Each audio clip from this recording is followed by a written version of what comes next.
darkness veiled the sky, the day that Jesus died in agony upon the bitter cross. They took his body down and laid it in a tomb. His friends believed that everything was lost. But when the third day came, the darkness turned to light.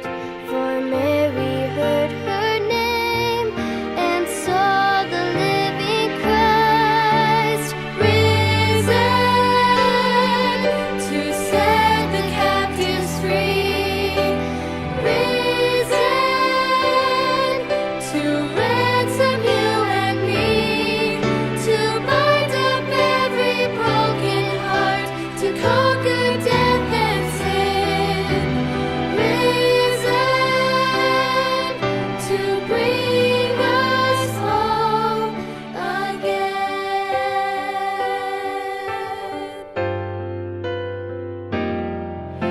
And in that barren place, the world forever changed. For hope was born when Jesus rose that day.